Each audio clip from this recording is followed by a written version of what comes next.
We too have heard the reports about a ransom letter in the media. As a family, we are doing everything that we can. We are ready to talk. However, we live in a world where voices and images are easily manipulated. We need to know, without a doubt, that she is alive and that you have her. We want to hear from you, and we are ready to listen. Please reach out to us. It was a quiet Monday morning when the fourth letter arrived. By that point, the tension was no longer just fear, it was exhaustion. 4 letters from the same anonymous sender. 4 claims about Nancy Guthrie's whereabouts. 4 promises that they knew something the rest of the world didn't. And now, the message was escalating. The sender claimed Nancy had been seen south of the border just 5 days earlier. Mexico, alive, silenced, watched. The letter hinted at multiple people involved, not just a lone predator but a main perpetrator and accomplices. It suggested inside knowledge. It suggested fear. And it demanded the reward money in exchange for information. But here the problem. False ransom claims are not just cruel, they are federal crimes. Authorities were already involved. The FBI had been notified about every single letter, each envelope, each word, each fingerprint possibility. The sender even admitted they were afraid to come forward because of a burglary conviction from 10 years ago. That detail made the situation even stranger. Why include that unless you wanted to sound believable? Nancy Guthrie's disappearance had already shaken the community. The uncertainty was suffocating. Was this a calculated kidnapping, a burglary gone wrong, or something far more organized? There was physical evidence, a glove found along the roadside. On the surface, it felt like a break in the case. But the location didn't make sense. If someone abducted Nancy and drove off, would they really remove gloves while driving? And if they did, how would one end up discarded 2 miles away? It felt staged, almost theatrical, the kind of clue that creates more questions than answers. Then there was the burglary theory. Some believe this started as a simple break-in, but that theory begins to fall apart under scrutiny. A burglar dressed head to toe, wearing heavy gloves, trying to open drawers and sort through valuables. That's clumsy. Gloves make it difficult to handle jewelry. Take them off and you leave fingerprints. Keep them on and you lose dexterity. And if burglary was the goal, why strike when Nancy was home? She was at church every Sunday morning. That would have been the perfect time. Instead, someone chose a far riskier moment. Which raises a chilling possibility. Maybe theft was never the objective. By now, investigators had the letters, they had the glove, they had competing theories, but what they didn't have was Nancy. And somewhere out there, someone was either manipulating a grieving situation for money or sitting on information that could change everything. If you were that letter writer, what would you do next? Because the next move in this case would shift everything. Like this video if you want the truth uncovered. Comment your theory below, subscribe to and turn on notifications. Now, this is where the story begins to take a darker turn. If the fourth letter was meant to bring clarity, it did the opposite. Instead of answers, it introduced something far more dangerous: specificity. The writer didn't just repeat vague claims. This time, they said Nancy had been seen in Mexico 5 days earlier. They claimed they were told to shut up. They claimed to know who the kidnapper was, and they suggested multiple people were involved, a central figure and several accomplices. That detail changed the emotional weight of everything. Because now this wasn't just about a possible sighting, it was about organization, coordination, a network. Investigators had to ask themselves, was this insider knowledge, or was it someone carefully reading headlines and constructing a story that felt believable? Every letter had already been forwarded to the FBI. That decision created a paper trail, a timestamp, a documented chain of custody. If the writer was legitimate, that record would protect their claim to the reward money. If they were lying, it would protect the integrity of the investigation. But law enforcement doesn't chase theories, they chase evidence. And evidence has to make sense. The glove remained one of the strangest physical clues. Found along the side of the road, miles away, it raised more questions than it answered.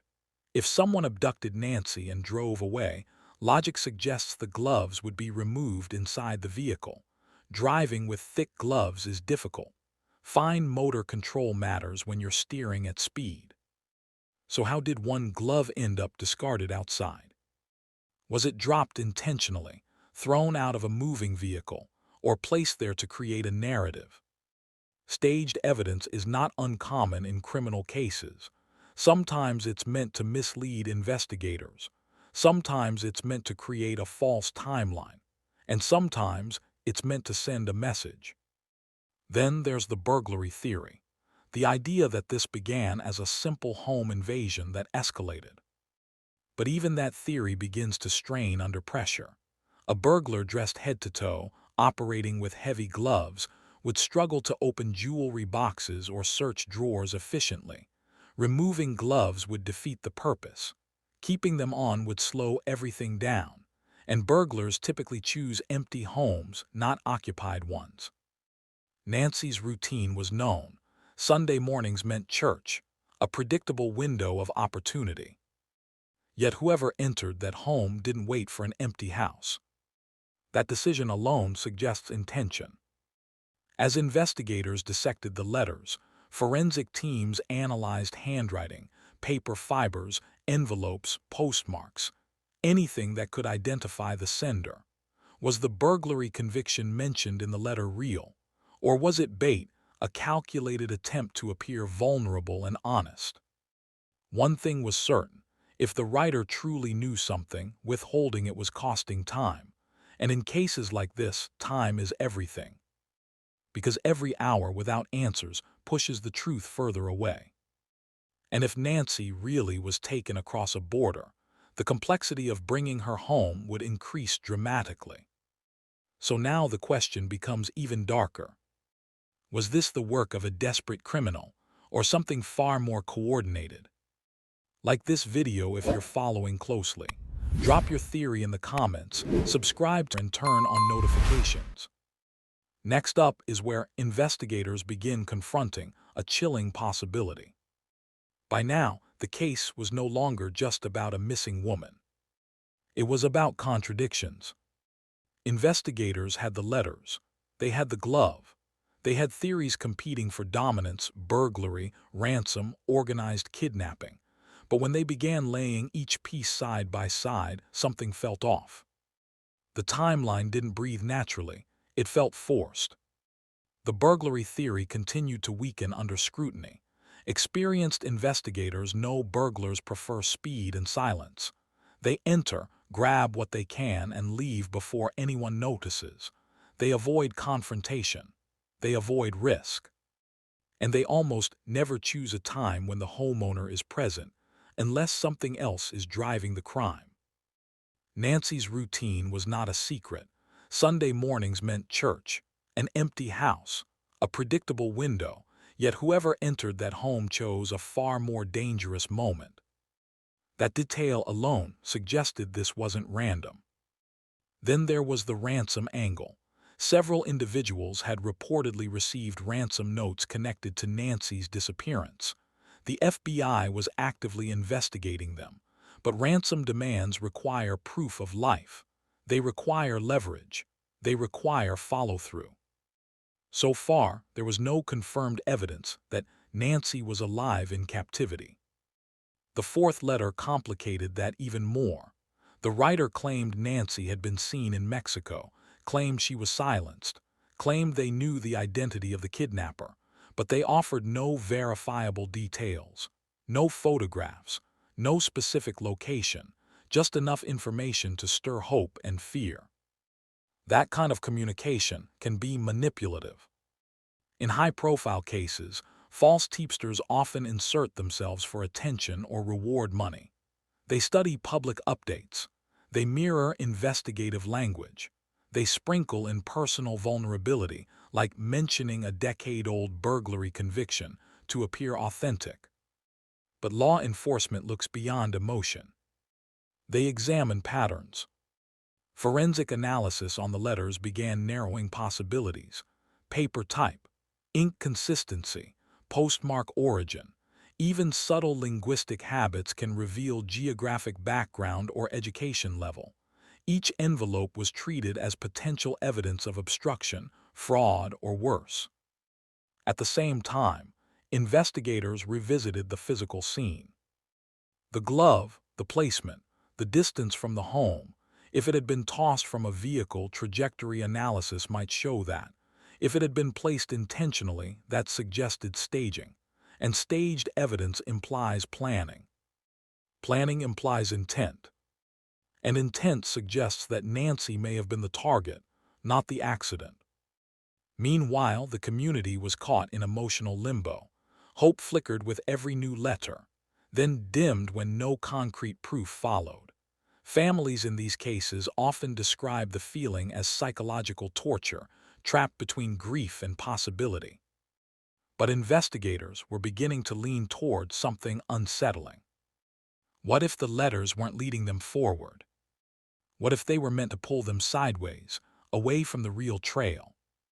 Because if someone was deliberately misdirecting law enforcement, that meant the truth was still buried somewhere much closer to home.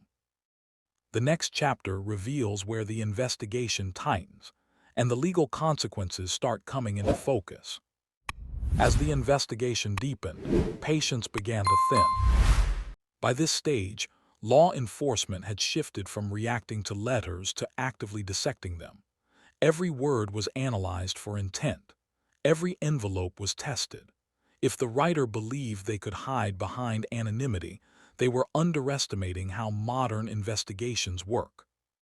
Handwriting analysis can detect consistency across documents. Paper fibers can trace back to specific manufacturers. Ink composition can narrow down purchase sources. Even the way someone folds a letter can become a behavioral fingerprint. And then there's motive. If the sender was legitimate, they were withholding life-saving information. If they were lying, they were committing a serious federal offense: extortion, obstruction, potentially mail fraud. Claiming knowledge in exchange for reward money crosses a legal line very quickly. The FBI's involvement signaled that this was no longer just a local mystery. Federal resources meant broader databases, interstate coordination, and deeper forensic tools. But despite the pressure, one truth remained unchanged. Nancy was still missing. The burglary theory had nearly collapsed under logic. The ransom narrative lacked proof, and the Mexico claim, dramatic as it sounded, had not been verified publicly. Crossing an international border with a victim would require coordination, transportation, and silence from multiple people. That kind of operation leaves trails: surveillance footage, border data, witness accounts. So far, none had surfaced in a way that confirmed the letter's claims. Investigators also had to consider psychology. In cases like this, false tipsters often escalate when they feel ignored. The fact that this was the fourth letter suggested persistence. Either the sender believed they truly held leverage, or they were feeding off the emotional chaos. Mentioning a burglary conviction from 10 years ago may have been strategic. It created a narrative of someone flawed but honest, someone scared to step forward. It humanized the writer. But investigators don't rely on sympathy. They rely on evidence. And as forensic results developed behind closed doors, attention began shifting toward identifying the sender themselves. If the letters were a distraction, removing that distraction could refocus the entire case. Because every false lead burns time, and in missing person cases, time is the most fragile resource of all. The emotional toll on Nancy's family and community continued to grow heavier. Each public update carried careful language, hope balanced with caution. No confirmation, no closure. Just uncertainty. And uncertainty can be louder than truth. As authorities tightened their grip on the letter trail, one question lingered in the background. If this wasn't a burglary, and it wasn't a credible ransom, then what exactly happened inside that house? Like this video if you want the case followed to the very end. Drop your theory below, subscribe and turn on notifications.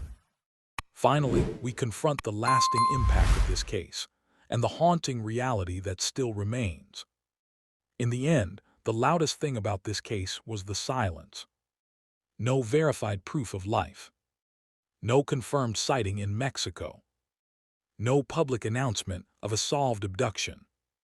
Just 4 letters, a glove, and a trail of unanswered questions. Authorities maintained their position carefully. All communications were forwarded to the FBI. Every claim was documented. Every potential lead was preserved. If the writer truly had legitimate information, the record would show it. If the letters were a manipulation, that record would show that too. But the case itself remained suspended in uncertainty. The burglary theory never fully aligned with logic. The timing didn't fit.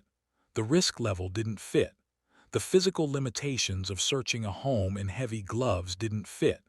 Even the discarded glove felt theatrical, almost symbolic, rather than practical. And the ransom angle lacked the one thing ransom demands require: proof. That left investigators, and the public, confronting something far more uncomfortable. Sometimes crimes don't present themselves cleanly.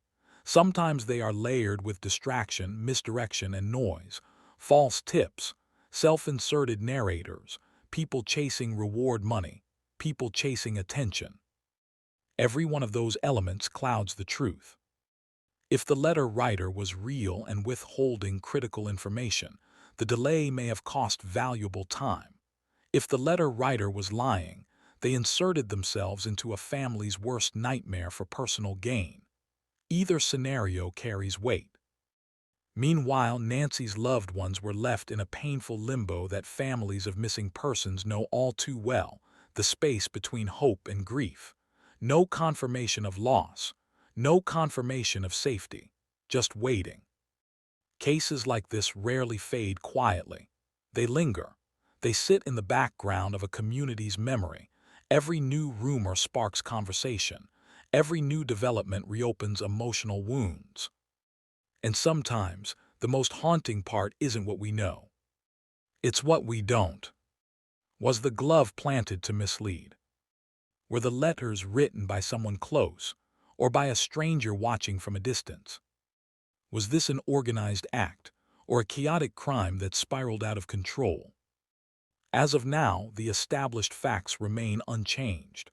The letters exist. The FBI has them. The investigation continues within the boundaries of evidence, and Nancy's disappearance remains unresolved in the public record. Which leaves us with a question that refuses to settle.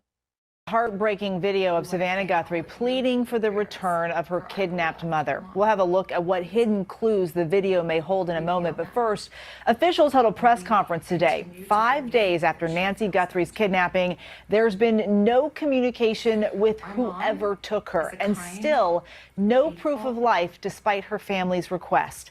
Jim Murray is in Tucson with the latest. She's still missing. Right now, we believe Nancy is still out there.